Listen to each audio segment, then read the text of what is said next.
ప్రార్థన చేసుకుందాం. పరిశుద్ధుడైన దేవా, ఇదిగో నా తండ్రి, ఈ పరిశుద్ధ దినమందు ప్రభావం మమ్మల్ని తీసుకొని వచ్చిన కృపను బట్టి నీకు స్తోత్రం. నీ దయగలిగిన కృపలో ప్రభావం నేను ఎల్లప్పుడూ నిన్ను స్తుతించుచు గణపడేటువంటి గొప్ప కృప బలములు మాకు ఒక్కొక్కరికి అనుగ్రహించమని మమ్మల్ని మేము ఇదిగో నా తండ్రి వాక్యం చెప్పవలసిందిగా నీ వాక్యం సర్వసత్యంలో ప్రభావం మమ్మల్ని నడిపించి మహిమ కలిగిన కృపలో భద్రపరిచి ఆశీర్వాదకరంగా మార్చినందుకు కృప దయచేయమని యేసునామములో అడుగుచున్నాము తండ్రి, ఆమేన్.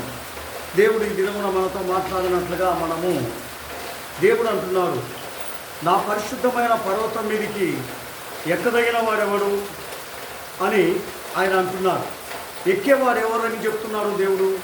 మనం ఒకసారి కీర్తన 24వ అధ్యాయము 3 నుండి 6 వరకు మనం చదువుదాం. కీర్తన, ఆయన పరిశుద్ధమైన పర్వతం మీదికి, ఆయన రాజ్యంలోనికి మనము పోయేటువంటి వాళ్ళని గురించి చెప్తా ఉన్నాడు. గనక ఎట్టి వాళ్ళు పోతారు అనేది చెప్తున్నాడు. చదువుదాం. యెహోవా పర్వతమునకు ఎక్కదగిన వాడెవడు? ఆయన పరిశుద్ధ స్థలములో నిలవదగిన వాడెవడు? వ్యర్థమైన దాని యందు మనసు పెట్టకయు, కపటముగా ప్రమాణము చేయకయు, నిర్దోషమైన చేతులను శుద్ధమైన హృదయమును కలిగి ఉండువాడే. హల్లెలూయా. ఆయన పరిశుద్ధమైన పట్టణమునకు, ఆయన పరిశుద్ధమైన రాకడకు ఎవరు పోతారని దేవుడు సెలవిస్తున్నాడు. గమనించండి ప్రియమైన వారలారా, మనలో ఏ హృదయం ఉండాలంటున్నాడు? శుద్ధమైన హృదయం. మనలో మనము సత్యాన్ని అనుసరించాలా అని చెప్తున్నాడు. కపటం అనేది మన దగ్గర ఉండకూడదు అంటున్నాడు. ఇటువంటి వారే ఆ పర్వతం మీదకి ఎక్కుదురు అని ప్రభు సెలవిస్తున్నాడు.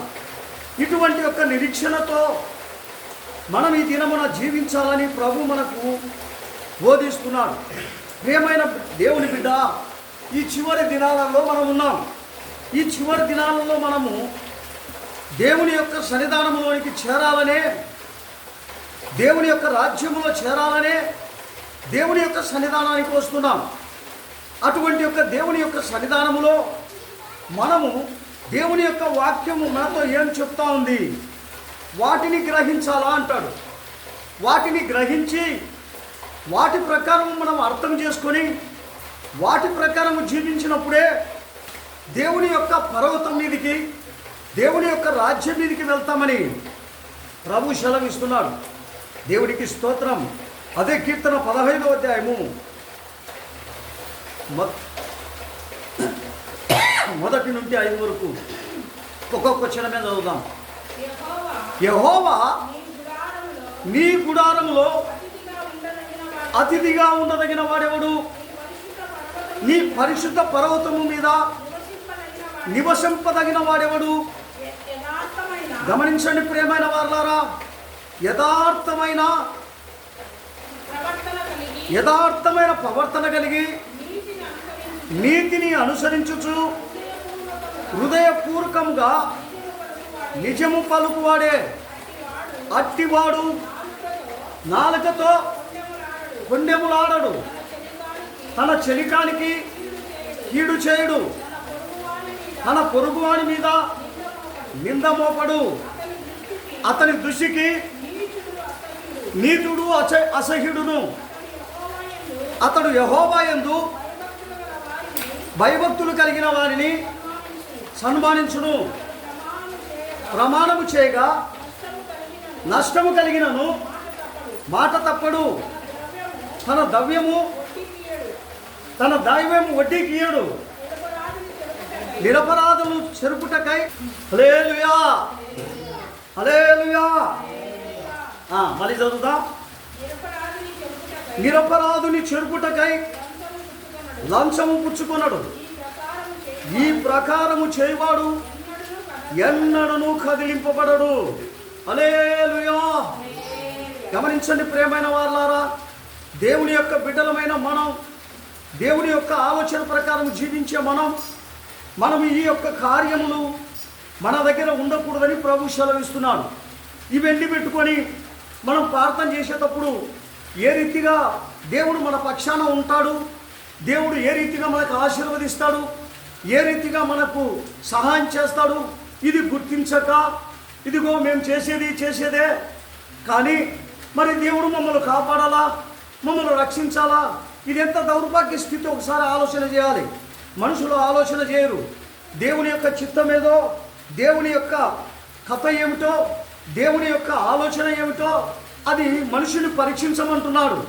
అది ఏమీ పరీక్షించకుండా మనము జీవించినట్లయితే అది ఎంత దౌర్భాగ్య స్థితిలో మనకు హెచ్చరిస్తున్నాడు ఆయన.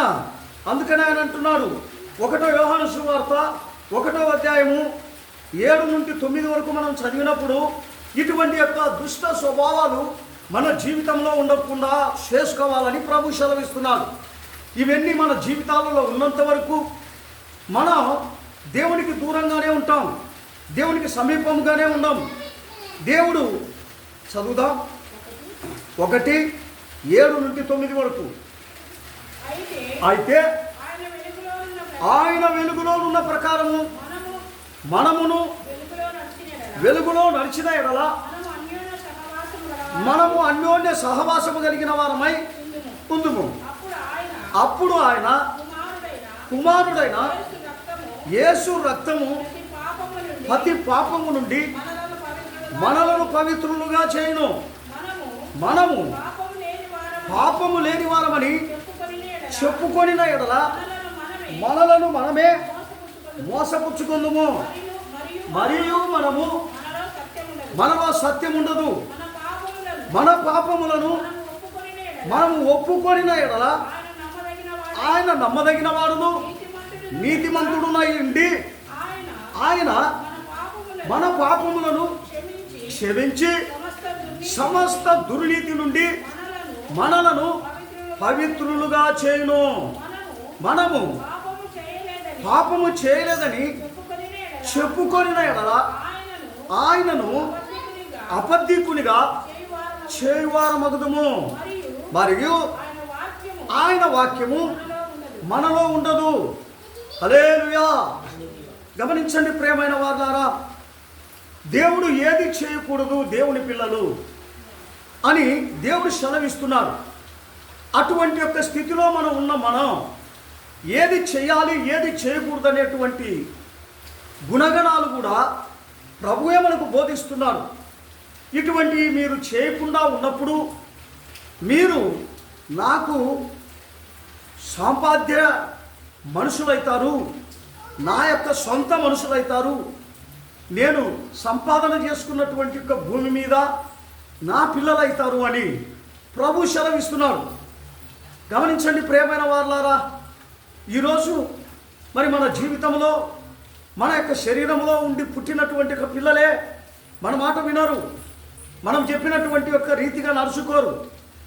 గమనించండి, ఇది ఎంత దౌర్భాగ్య స్థితో. అటువంటి యొక్క స్థితి మరి మనం ఉండకూడదు అని చెప్పేసి దేవుడు మనల్ని హెచ్చరిస్తూ ఉన్నాడు. అటువంటి ఒక స్థితిలో మన జీవితాలు నడిచినట్లయితే మనము దేనికి పనికొస్తాం? అందుకనే ప్రభు అంటున్నాడు, నీవు నా బిడ్డవైతే వీటినెల్లను విసర్జించాలా అంటాడు, వీటినెల్లను మనము లేకుండా చేసుకోవాలా అంటాడు. అటువంటి ఒక నిరీక్షణ మన జీవితంలో ఉండాలని పదే పదే దేవుడు మనకు హెచ్చరిస్తూ ఉన్నాడు. అదే 1 పేతురు 3వ అధ్యాయం 10 నుండి 14 వరకు చదువుతాం. 10 నుండి 14 వరకు చదువుతాం. జీవమును ప్రేమించి మంచి దినములను చూడగోరు వారు చెడ్డదానిని పలకకుండా తన నాలుకను కపటపు మాటలు చెప్పకుండా తన పెదవులను కాచుకొనవలెను. అతడు కీడు నుండి తొలగి మేలు చేయవలెను. సమాధానమును ఎదికి దాని అంటాడవలెను. ప్రభు కన్నులు నీతిమంతుల మీదను ఆయన చెవులు వారి ప్రార్థనల వైపును ఉన్నవి కానీ ప్రభు ముఖము కీడు చేయవారికి విరోధముగా ఉన్నది. దేవుని యొక్క పరిశుద్ధ నామానికి మహిమ కలుగును గాక. దేవునికి స్తోత్రం. గమనించండి ప్రియమైన వారులారా, ఏది దేవుడు మనకి హెచ్చరిస్తూ ఉన్నాడు? కీడు అనేదే మన జీవితాలలో కనబడకూడదు అంటాడు. మనలో ఏ స్థితిలో అయినను, మనలో ఎక్కడ చూసినప్పటికీ కూడా, ఏ కోప స్థితిలో అయినను, ఏ పరిస్థితిలో అయినను, ఏ మనకు అన్యాయం జరిగిన స్థితిలో అయినప్పటికీ కూడా మనం ఇతరులకు కీడు చేయకోకుండా ఉండాలని దేవుడు కోరుచున్నాడు. మనం ఏదో మనకు చేసినారని చెప్పి మనము వాళ్ళకు కీడు చేసినప్పుడు మనము దేవుని పిల్లలుగా ఏ రీతిగా మార్చబడతాం? ఏ రీతిగా దేవుని పిల్లలమని చెప్తాం? చెప్పలేం. అందుకనే ఆయన అంటున్నారు, మీరు అటువంటి కీడు నుండి తొలగిపోయి మేలు చేయండి అంటాడు. మేలు అంటే ఎటువంటిది? గమనించండి ప్రియమైన వారలారా, మనకు మేలు చేస్తే మనం మేలు చేయడం మా మేలు, కానీ మేలు చేయకోకుండా ఉన్నటువంటి యొక్క శత్రువులకే మనం మేలు చేయాలా అంటాడు. గమనించండి, ప్రభు అందుకనే ఆయన అంటున్నారు, నీవు నీకు శత్రువును ప్రేమించిన ఎడలా నీవు నన్ను ప్రేమిస్తున్నావు అని అంటాడు. అందుకని ఈ లోకంలో ఎవరు మనకు శత్రువు లేరు అంటాడు. ఎందుకంటే ఆ రీతిగా మనము జీవించాలని మనకి హెచ్చరిస్తూ ఉన్నాడు. చెడు చేసేవాడు ఎక్కడ ఉంటాడు చెప్పనిద్దాం. చెడు చేసేటువంటి ఒక మనుషుడు దేవుడు ఏమాత్రము అతన్ని పర్వాలేదు నా బిడ్డ, నువ్వు చెడు చేసినా పర్వాలేదు, నా సన్నిధానానికి రమ్మని ఆయన పిలిచలేదండి. అందుకని ఆయన అంటాడు, సామెతల్లో అంటాడు, చెడు చేసేటువంటి యొక్క మనుషులను మరి మంచి చేసేటువంటి ఒక మనుషులను కూడా ఆయన మనకు చూపిస్తూ ఉన్నాడు. సామెతలు 3వ అధ్యాయము 7-8 వచనంలో మనం చూసినప్పుడు, నేను జ్ఞానిని కదా అని నువ్వు అనుకొనవద్దు, యెహోవా యందు భయభక్తులు కలిగి చెడుతనమును విడిచిపెట్టుము, అప్పుడు నీ దేహమునకు ఆరోగ్యమును నీ ఎముకలకును సత్తువును కలుగును. హల్లెలూయా. ఏ విడిచిపెట్టాలా అంటాడండి మనల్ని? గమనించండి, చెడుతనాన్ని విడిచిపెట్టాలా అంటాడు. అప్పుడు మనకు ఆరోగ్యం వస్తుంది అంటాడు, శక్తి వస్తుంది అంటాడు. ఈ చెడుతనమును మనం ఎప్పుడైతే విడిచిపెట్టకుండా ఉంటామో మన దగ్గర ఎక్కడి నుండి వస్తుంది శక్తి? చెడుతనం అంటే ఏంటి? గమనించండి ప్రియమైన వారలారా, అసూయ పడడం, కక్షలు పెట్టుకోవడం, అనేక మందితో కొట్లాడడం, అనేక మందితో పెరుకులాడడం, వారిని చూస్తే కాకుండా ఉండడం, వారిని చూస్తే అసహించుకోవడం, ఇటువంటి యొక్క చెడ్డవి మనల్ని హెచ్చరిస్తున్నారు. ఈ చెడ్డ బుద్ధులు నీ జీవితంలో ఉండకూడదు అంటాడు. ఈ చెడ్డ బుద్ధులు ఎప్పుడైతే మన జీవితంలోనికి వస్తాయో మనము దేవునికి దూరంగా ఉన్నాము, దేవునికి దగ్గర కాలేదు. మనం ఏమి చేసినామును మన పనులు జరగవు. మనం ఇంట్లో ఊరికే కూర్చున్నాను, రోగం వచ్చేస్తుంది మన దగ్గరికి. మనం ఏం చేయం, ఏ పని చేయం, ఎక్కడికి వెళ్ళాం. కానీ ఈ అసూయ వలన, ఈ పగ వలన, ఈ కక్షల వలన నువ్వు కూర్చున్న చాట్నే నీకు వ్యాధి వచ్చేస్తుంది. అందుకనే దేవుడు అంటున్నాడు, అటువంటి యొక్క రోగాలు నీకు రాకుండా ఉండాలంటే నీ జీవితంలో చెడును విడిచిపెట్టమంటున్నాడు, చెడు తలంపులు విడిచిపెట్టమంటున్నాడు, చెడు ఆలోచనలు విడిచిపెట్టమంటున్నాడు, మంచిగా జీవించమంటున్నాడు, మంచితనాన్ని పెంచమంటున్నాడు. అదే మన జీవితంలో కనపడాలా అంటాడు. దేవుని నమ్మినటువంటి ఒక బిడ్డలు వీళ్ళు నిజముగా వీరి దగ్గర నుండి ఏ ఒక్క దోషం ఉండదు, వీరి దగ్గర నుండి ఏ హానికరమైనటువంటి స్థితి ఉండదు, వీళ్ళు దేవుని పిల్లలు అని అనేక మంది చెప్పుకొనున్నట్లు మన జీవితాలు మార్చబడాలి, మన స్వభావాలు మార్చబడాలి, మన యొక్క తలంపులు మార్చబడాలి. అందుకనే ఆయన అంటున్నారు, అటువంటి ఒక స్థితిని నువ్వు ఎప్పుడైతే మార్చుకుంటావో అప్పుడు నా బిడ్డవంటాడు. అదే సామెతల్లో మనము చూసినప్పుడు 4వ అధ్యాయము 18వ వచనం చదువుతాం. 18వ వచనం 4:18 సామెతలు. పట్ట పగలు వరకు ఎక్కువ వెలుగు తేజరిల్లునట్లు నీతిమంతుల మార్గము అంతకంతకు తేజరిల్లును, భక్తిహీనుల మార్గము గాఢాంధకారమయము. తాము దేని మీద పడినది వారికి తెలియనే తెలియదు. గమనించండి ప్రియమైన వారలారా, ఇదిగో భక్తిహీనులు ఏది చేసినా మేము ఏది చేస్తున్నామని వాళ్ళకే తెలియదు. చేస్తూ ఉంటారు కానీ ఇది కాదు. గమనించండి, నీతిమంతులు ఏ కార్యము చేసినను అది వెలుగు సంబంధంగాను దేవుడు సహాయం చేస్తానంటున్నాడు. అటువంటి నిరీక్షణతో మనకు చెప్పేటువంటి యొక్క బోధను చక్కగా ఆలకించి మనలో ఉన్నటువంటి ఆ స్వభావమును మనము తీసేసుకోవాలనే దేవుని యొక్క సన్నిధానానికి మనల్ని అందరినీ పిలుస్తున్నారు. మనం అలాగనే అన్యాయంగానే అక్రమంగానే దేవునికి విరుద్ధంగానే జీవించాలని నిన్ను నన్ను పిలిచలేదండి. ఆయన నిన్ను నన్ను పిలిచేది ఎందుకో తెలుసా? నీలో ఒక చెడు బుద్ధిని మార్చుకొని నా సన్నిధానంలో కనబడాలని దేవుడు సెలవిస్తున్నాడు. అందుకనే అంటున్నాడు, అబ్రహమా, ఇదిగో నీవు నీ దేశమును, నీ తల్లిని, నీ యొక్క తల్లి, నీ అన్నదమ్ములను, అక్క చెల్లెలను, నీ బంధుమిత్రులను అందరినీ విడిచి ఇదిగో నేను చూపించే దేశమునకు రమ్మని పిలిచినప్పుడు అబ్రహాము, గమనించండి, అతడు ఏమీ ఆలోచించకుండా ప్రయాణమైన తర్వాత అతని దేవుడు ఆశీర్వదించినాడు, అతన్ని నడిపించినాడు, అనేక రీతిగా నడిపించినాడు. కానీ ఒక మాట అంటున్నాడు. ఏమంటున్నాడో తెలుసా?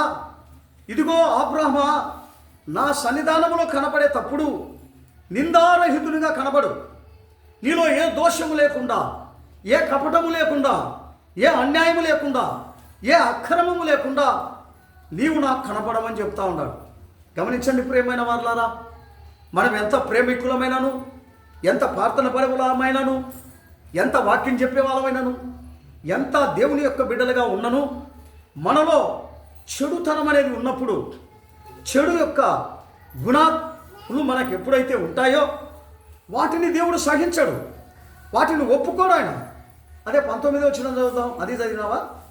19వ వచనం గమనించండి ప్రియమైన వాళ్ళారా, భక్తిహీనుల మార్గము గాఢాంధకారమయము, తాము దేని మీద పడుతున్నారో వాళ్ళకి తెలియదు. హల్లెలూయా. గమనించండి ప్రియమైన వాళ్ళారా, మనము దేవుని యొక్క చిత్తమును విడిస్తే భక్తిహీనులమవుతాం. మన ఆలోచన భక్తిగా ఉండదు. ఏమైపోతుంది తెలుసా? భక్తిహీనులుగా మారిపోతాం. అప్పుడు మనం ఏం చేసేది మనకు అర్థం కాదు. ఏది చేసినను ఫలితం ఉండదు, ఏది చేసినను మనకు ఆశీర్వాదం ఉండదు, ఏది అనుకున్నాను అది జరగదు. ఆ భక్తిహీనతలో అంత శక్తి ఉంది చూడండి. అందుకని ఆయన అంటున్నాడు, అటువంటి యొక్క భక్తిహీనత నుండి నువ్వు విడిపింపబడాలా. అందుకనే నేను నిన్ను ఇక్కడికి పిలుచుకొని వచ్చిన. నీవు నా మాటలు శ్రద్ధగా వింటే వాటిని విడిచిపెడతావు. నా మాటలు నువ్వు శ్రద్ధగా వినకపోతే వాటిని విడిచిపెట్టావు. అప్పుడు నీకు రోగము, బాధలు, ఇరుకులు, కష్టాలు, ఇబ్బందులు, దరిద్రతను ఇవన్నీ నీ అంటూ వస్తాయి. గమనించండి, నీ ఇంట్లో నిన్ను ఏం చేస్తాయంటే నిన్ను విడిచిపోవు, నిన్ను బాధించడానికే వచ్చినాయి, నిన్ను శ్రమ పెట్టడానికి వచ్చినాయి. అవి గుర్తెరిగి జీవించాలని దేవుడు సెలవిస్తున్నాడు. అదే సామెతలు 8వ అధ్యాయము 13వ వచనం చదువుదాం. 8:13 వచనం. యెహోవా యందు భయభక్తులు కలిగి ఉండుట చెడుతనమును అసహించుటయే. గర్వము, అహంకారము, దుర్మార్గత, కుటిలమైన మాటలు నాకు అసహ్యములు. గమనించండి ప్రియమైన వారలారా, దేవునికి ఏమి అసహ్యమైనయో మనం తెలుసుకోవాలి, మనం పరీక్షించాలి. వాటిని మన దగ్గర చేయకోకుండా ఉండేదే ఈ యొక్క ప్రార్థన జీవితం, ఒక మార్పు జీవితం. మనం వాటిని చేయొచ్చు. మనం దేవుడు మాకున్నాడు అంటే ఎంత దౌర్భాగ్య స్థితి. ఆ పాపములో ఉంటూ, ఆ దుర్మార్గతలో ఉంటూ దేవుడు మాకున్నాడు, మమ్మల్ని రక్షిస్తాడు అంటే ఏ రీతిగా సాధ్యమవుతుంది? ఒకసారి ఆలోచన చేయండి. దేవుడు ఆశీర్వదించాలంటే మనలో ఈ చెడు గుణాలు ఉండకూడదంటాడు. ఈ చెడు గుణాలు ఎప్పుడైతే మన దగ్గర లేకుండా ఉంటాయో నిన్ను ఉన్నతమైన స్థితికి నేను వెళ్ళిస్తా, నిన్ను నడిపిస్తా. అందరూ చూస్తుండగా నువ్వు ఒక గొప్ప మనిషిగా కనబడతావు. వీళ్ళకి ఈ యొక్క ఆశీర్వాదం ఎక్కడి నుండి వస్తూ ఉంది అంటే వాళ్ళే చెప్తారండి. వీళ్ళు యేసు ప్రభువు నమ్మినారు కనుక వీళ్ళకి ఇంత ఆశీర్వాదం అంటారు. ఎప్పుడైతే మనం భక్తిహీనతలో ఉంటామో ఇదిగో ఆశీర్వాదమే ఉండదు. అప్పుడు మనం అందరికీ ఏమని కనపడతాం? ఆశీర్వాదకరంగా కనపడం. కానీ ఎవరిలా కనపడతామో తెలుసా? హీనమైన స్థితిలో కనపడతాం, దరిద్ర స్థితిలో కనపడతాం, ఏమీ లేని వాని స్థితిలో కనపడతాం. అందరూ మనల్ని అంటారు, ఏమయ్యా ఏమైనా ప్రార్థనలకు వెళ్తున్నారు, మీకెందుకు దేవుడు ఆశీర్వదించలేదు అంటే దానికి మన దగ్గర సమాధానం ఉండదు. ఎందుకు మన దగ్గర సమాధానం ఉండదంటే మనలో ఈ చెడుతనం ఉంది కాబట్టి, ఈ చెడు గుణాలు ఉన్నాయి కనుక మనం ఆశీర్వదింపబడలేము. ఏది మనము పోయి చేసినను అవన్నీ కూడా శాపంగా మారిపోతాయి. ఏవి మనము తలపెట్టినను అవి మనకు దూరం అయిపోతాయి. గమనించండి ప్రియమైన వాళ్ళారా, అందుకనే ఈ చెడుతనమును నువ్వు విసర్జించమంటున్నాడు. వాటిని విసర్జించి ఆశీర్వాదం పొందు అంటున్నాడు. హల్లెలూయా. గమనించండి ప్రియమైన వాళ్ళారా, ఎప్పుడైతే ఈ చెడుతనమును విడిసక మనం జీవించినట్లయితే ఆశీర్వాదం పొందలేము. దరిద్రత పొందుతాం కానీ, కష్టాలు పొందుతాం కానీ, రోగాలు పొందుతాం కానీ, వేదనలు దిగులు పొందుతాం కానీ దేవుని పొందలేము. దేవుని ఆశీర్వాదం పొందలేము, శాంతి పొందలేము, సమాధానం పొందలేము. ఎక్కడికల్లా తిరుగుతూ ఉంటాం కానీ సమాధానం దొరకదు. అది మన దగ్గరే ఉంది. కానీ ఆ చెడుతనం ఉన్నదాన్ని బట్టి ఆ సమాధానం మన దగ్గరికి రాలే. అది గుర్తెరగక మన జీవితాలను మనం పాడు చేసుకుంటూ ఉన్నాం. మనల్ని మనమే కుంగ చేసుకుంటున్నాం, మనల్ని మనమే హీనంగా మార్చుకుంటున్నాం. శక్తి లేని వారుగా, ఆశీర్వాదం లేని వారుగా, మరి అనేకమైనటువంటి రోగాలతో, అనేకమైనటువంటి బాధలతో, అనేకమైనటువంటి కష్టాలతో సతమతమైపోతూ ఉన్నాము. దేవునికి స్తోత్రం. కారణం ఏమిటి? మనలో ఉన్న ఈ చెడుతనమే మన జీవితాలను కాల్చి పారేస్తూ ఉంది. దేవునికి స్తోత్రం. హల్లెలూయా. అదే సామెతలు 16వ అధ్యాయము 17వ వచనం చదువుదాం. 16-17 వచనం చదువుదాం. చెడుతనమును విడిచి నడుచుటయే యథార్థవంతులకు రాజమార్గము. తన ప్రవర్తనను కనిపెట్టువాడు తన ప్రాణమును కాపాడుకొనును. గమనించండి ప్రియమైన వారులారా, దేవుడు మనతో ఏమంటున్నాడు? యథార్థంగా ప్రవర్తించాలా అంటాడు. యథార్థత అయితే మన దగ్గర లేకపోతే ఈ కుటిలత, ఈ మోసకరమైనటువంటి జీవితం, ఈ అన్యాయమైన జీవితం దేవునికి చెడుతనము అంటున్నాడు. అందుకనే దేవుడు అంటున్నాడు, ఈ చెడుతనమును విడిచి నీవు నా యొద్దకు రమ్మంటున్నాడు. నీలో ఉన్నటువంటి యొక్క ఆ దుష్ట స్వభావమును విడిచి నన్ను వెంబడించమంటున్నాడు. అది వెంబడించలేని యొక్క స్థితిలో మనం ఉన్నట్లయితే మనకు ఏమి జరుగుతుంది? గమనించండి ప్రియమైన వారులారా, మనకు జరిగేది ఏందో తెలుసా? కష్టాలు, శ్రమలు, బాధలు, అనేకమైనటువంటి ఇరుకులు, ఇబ్బందులు. దేవుని పిల్లలం కాలేం మనం. దేవుని ఆలోచనలో నడచలేం. దేవుని పిల్లలైతే ఏమంటున్నాడు ఆయన? ఎలా ఉంటారు మీరు దేవుని పిల్లలైతే? ఒకసారి 1వ యోహాను సువార్త 3వ అధ్యాయము 9వ వచనం చదువుతాం. 3:9. 1వ యోహాను సువార్త 3:9. 3:9. దేవుని మూలముగా పుట్టిన ప్రతి వానిలో ఆయన బీజము నిలుచును గనుక వాడు పాపమే చేయడు. వాడు దేవుని మూలముగా పుట్టినవాడు గనుక పాపము చేయడు. హల్లెలూయా. గమనించండి ప్రియమైన వారులారా, మనలో అటువంటి ఒక జీవితం ఉండాలనే దేవుడు కోరుకుంటున్నాడు. గమనించండి, ఈ దుష్టమైనటువంటి ఒక స్వభావాలు మనకున్నప్పుడు దేవుని పిల్లలంగా ఉండలేము, మనం దేవుని బిడ్డలుగా ఉండలేము. మనం ఊరికి అనుకోవాల్సిందే దేవుని పిల్లలమని, కానీ దేవుని దగ్గర ఉండలేము మనం. అందుకని ప్రభు దగ్గరికి పోతే నువ్వెవరో నాకు తెలియదు అంటాడు. ఎందుకంటాడు ఈ మాట? నీలో ఈ దుష్క్రియలు ఉన్నాయి కనుక, ఈ దుర్మార్గత ఉంది కనుక. అందుకని ఆయన అంటున్నాడు. అదే 2వ అధ్యాయం 29వ వచనం చదువుదాం. 2:29. ఆయన నీతిమంతుడని మీరెరిగి ఉన్న ఎడల నీతిని జరిగించు ప్రతి వాడును ఆయన మూలముగా పుట్టి ఉన్నాడని ఎరుగుదుము. హల్లెలూయా, హల్లెలూయా. ఏమంటున్నాడు ఆయన? మీరు దుర్మార్గతను విడిచి ఎక్కడికి రావాలా అంటున్నాడు? నీతి మార్గంలోనికి రావాలా అంటున్నాడు. నీతి మార్గంలో నడవాలా అంటున్నాడు. నీతి ప్రవర్తనగా జీవించాలా అంటాడు. నీతి ఆలోచన మీకు ఉండాలా అంటాడు.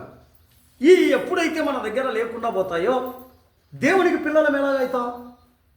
ఈ అన్యాయపు గుణాలు మనకు ఎప్పుడైతే ఉంటాయో, ఈ అక్రమైన గుణాలు ఎప్పుడైతే ఉంటాయో, మనిషి మీద మనిషికి పగ ఉంటుందో, మనిషి మీద మనిషికి కక్షలు ఉంటాయో, ఏ రీతిగా మనము దేవుని పిల్లలం అవుతాం?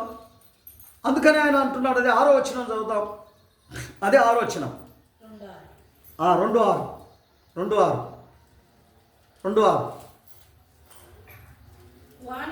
వానిలో దేవుని ప్రేమ నిజముగా పరిపూర్ణమాయను. ఆయన యందు నిలిచి ఉన్నవాడనని చెప్పుకొనువాడు ఆయన ఎలాగు నడుచుకొనెనో అలాగే తానును నడుచుకొనబద్ధుడై ఉన్నాడు. మనం ఆయన యందు ఉన్నామని దీని వలన తెలుసుకుందుము. హల్లెలూయా. గమనించండి ప్రియమైన వారలారా, ఏ రీతిగా మనము దేవుని పిల్లలమని తెలుసుకుంటాం? ఆయన ఏ స్వభావంలో ఉన్నాడో మనం ఆ స్వభావంలో ఉండాలి. ఆయన ఏ యొక్క చిత్త ప్రకారం జీవించినాడో మనం అలాగుండాలి. అప్పుడే దేవుని పిల్లలమని మనల్ని అందరూ తెలుసుకుంటారు. మనం ఆ రీతిగా ఉండకుండా మన ఇష్టానుసారంగా, మన స్వకీయానుసారంగా, మన ఆలోచన ప్రకారం, మనకు బుద్ధికి ఇష్టం వచ్చినట్లు మనము జీవించి దేవుడు నాకున్నాడంటే ఎంత మూర్ఖతనం! దానంత మూర్ఖతనం మరొకటి లేదండి. 1 కొరింథీయులకు రాసిన పత్రిక 1 కొరింథీ 9వ అధ్యాయం 11వ వచనం చదువుదాం. 9:11. 1 కొరింథీ 9:11. 9:11. 1 కొరింథీ 9:11. మీ కొరకు ఆత్మ సంబంధమైనవి మేము విత్తి ఉండగా మీ వలన శరీర సంబంధమైన ఫలములు కోసుకొనుట గొప్ప కార్యమా? ఒకసారి ఆలోచన చేయండి. ఈ ప్రార్థనలు ఎందుకు? గమనించండి. ఏదో ఊరికి ఆచారాలా? దేవుని యొక్క రాజ్యంలో యుగయుగములు జీవించాలని ప్రార్థనలు. అప్పుడు మేము ఎత్తుచున్నాం, మంచి ఎత్తుతున్నాం. మీ జీవితాలలో ఒక మార్పు రావాలని, మీ జీవితాలలో ఒక మంచి రోజులు చూడాలని మీకు పదే పదే హెచ్చరిస్తున్నాం. వాటిని వినకుండా, వాటిని లెక్క చేయకుండా, నా ఇష్ట ప్రకారం, నా స్వకీయత ప్రకారం, నా ఆలోచన ప్రకారం నేను తిరుగుతా, నేను జీవిస్తా, నేను బతుకుతా అంటే దేవునికి ఎవరును దేనికి పనికొస్తావు? అవమానపరచడానికి పనికొస్తావు. ఏదో తిరిగి లాస్ట్కు ఆ పని జరగకపోతే దేవుడు ఆడుండడు. ఉండేవాడైతే నాకు చేయడా, ఆ మొయిన తిరిగితి, ఆ మొయిన చేర్చి, ఆ మొయిన పెడితే, ఆ మొయిన ఇచ్చి అనేక మంది ఆ రీతిగా చెప్పుకొనొచ్చు. నా జీవితంలో దేవునికి పెట్టిన దేవుడు నాకే సహాయం చేయలే. ఇటువంటి దౌర్భాగ్య స్థితిగా మాట్లాడే వాళ్ళు ఎంతో కోకొల్లది ఉన్నారు. గనుక ఆయన పెట్టమని అడగలేదండి, ఆయన ఇవ్వమని అడగలేదండి. ఆయన ఏమడుగుతున్నాడు? నీ మనసు మార్చుకోమంటున్నాడు, నీ పద్ధతులు మార్చుకోమంటున్నాడు. అది నాకు ఇష్టకరం అంటున్నాడు. అది ఆయన అంటున్నాడు. ఒక వాక్యం చదివి నేను ముగిస్తా. యాకోబు 1వ అధ్యాయం 18వ వచనం చదువుదాం. యాకోబు 1:18. 1:18. యాకోబు 1:18 చదువుదాం. ఆయన తాను సృష్టించిన వాటిలో మనము ప్రథమ ఫలముగా ఉండునట్లు సత్యవాక్యం వలన మనలను తన సంకల్ప ప్రకారము కనెను. హల్లెలూయా. సత్యంలో ఉండవా? నీతిగా ఉండవా? నిజాయితీగా ఉండవా? యథార్థంగా ఉండవా? అబద్ధం ఆడకుండా ఉండవా? మోసం చేయకోకుండా ఉండవా? దొంగతనం చేయకుండా ఉండవా? వ్యభిచారం చేయకుండా ఉండవా? నిన్నేం చేసినాడంట? ఆయన కన్నాడంట. దేవునికి స్తోత్రం. ఇవన్నీ స్వభావాలు మనకు ఉంటే మనల్ని ఎప్పుడు కానీ మనమెప్పుడు దేవుని పిల్లలుగా మార్చబడినాం. ఇది గుర్తెరిగి మన జీవితాలలో ఒక నూతనమైనటువంటి యొక్క జీవితం చేయాలని నిన్ను నన్ను ప్రభు పిలిచినాడు. దేవుని వాక్యము దీవించునుగాక. దేవునికి స్తోత్రం.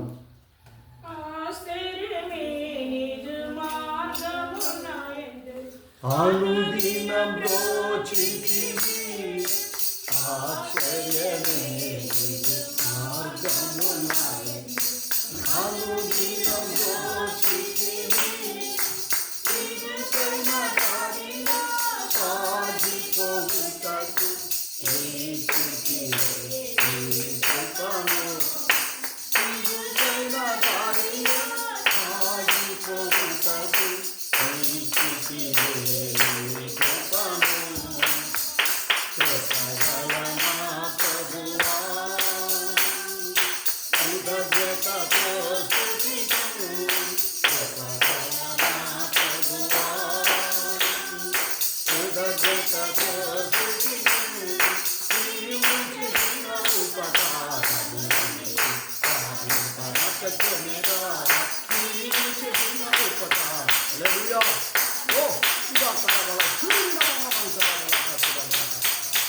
ఇంతవరకు ప్రభు మన మధ్యలో ఉన్నాడు కనుక దేవునికి స్తోత్రం చేస్తాం, ప్రార్థన చేస్తాం. కృపా కనికరము గల దేవా మీకే స్తోత్రం స్తోత్రం స్తోత్రం స్తోత్రం నాయన. పరిశుద్ధులు పరిశుద్ధులు పరిశుద్ధులని ప్రభా వేవేల దూతల చేత పొగడబడుచున్న మా పరలోకపు తండ్రి మీకే స్తోత్రం నాయన. ఇక పరిశుద్ధ దినమందునైనా మమ్మల్ని అందరినీ కూడా మీరు సజీవుల లెక్కలో చేర్చిన తండ్రి మీకు సన్నిధానంలో ప్రభా మీకు నామను స్తుతించి మహిమపరచడానికి కృపను బట్టి కూడా మీకే స్తోత్రం నాయన. ఇంతవరకు కూడా ఆత్మస్వరూపినిగా మా మధ్యలోకి దిగి వచ్చి ప్రభా మాతో మాట్లాడిన వాక్యం బట్టి కూడా మీకే స్తోత్రమయ్యా. తండ్రి విన్న వాక్యమునైనా మా హృదయములలో ఫలించడానికి కూడా సహాయం చేయమని కూడా వేడుకుంటున్నాం నాదా. దయగల దేవా యేసయ్యా మీకే స్తోత్రమునైనా. ప్రభా సంఘమును ఆశీర్వదించండి, దీవించండి నైనా. ప్రభా వచ్చిన బిడ్డలందరూ కూడా ప్రభా మీరే ఆశీర్వదంగా మార్చండి. ప్రభా విన్న వాక్యానుసరంగా వారు కూడా నడుచుకున్నైనా వాక్యము నాకు విధేయులై జీవించే కృపను కూడా దయచేయమని కూడా వేడుకొంచున్నాం నాయన. అవును ప్రభా లోకం అయితే నా తండ్రి అది నాశనం అయిపోతుంది ప్రభా. అందులో పడినైనా మేము నశించిపోకుండా ప్రభా మీ యొక్క జీవవాక్యమును ప్రభా మా యొక్క చేతిలో పట్టుకొని నైనా ఇక లోకంలో మేము కూడా ఒక జ్యోతుల వలె కనపడే కృపను కూడా దయచేయమని కూడా వేడుకొంచున్నాము నాదా. స్తోత్రమునైనా అన్ని విధాలుగా మీ యొక్క కృపా రేఖల కిందనైనా వీళ్ళందరినీ కూడా ప్రభావ భద్రపరచని ప్రభావ వారి కుటుంబాలను ఆశీర్వదించని దీవించని నైనా ఎల్లప్పుడూ కూడా నా తండ్రి మీకు సన్నిధానంలో ప్రభా విశ్వాసంతో ప్రార్థించినైనా అడిగిన వాటిని పొందుకునే కృపను కూడా దయచేయమని కూడా వేడుకొంచున్నాం నాదా. ప్రభా మీరు త్వరగా రావచ్చు నా తండ్రికి రాగల మహిమల రాగలలో తండ్రి మేమందరం కూడా నైనా నిర్దోషములుగా గాను నిష్కలంకులుగాను ప్రభా నిందారహితులుగా ప్రభా మీ యొక్క ముఖ దర్శనం చేసుకునే కృపను మాకందరికీ దయచేయమని మా ప్రభుని మా రక్షకుడైన నజరుడైన యేసుక్రీస్తు పరిశుద్ధ నామములో అడిగి వేడుకుంటున్నాం. ఆమేన్. స్తోత్రం స్తోత్రం స్తోత్రం. నా ప్రాణమా యెహోవాను సన్నతించు, నా అంతరంగ సమస్తమైన పరిశుద్ధ నామమును నా ప్రాణమా యెహోవాను ఆయన చేసిన ఉపకారములలో తీరు. అందరూ దేవునికి స్తోత్రం చేస్తాను. హల్లెలూయా హల్లెలూయా హల్లెలూయా.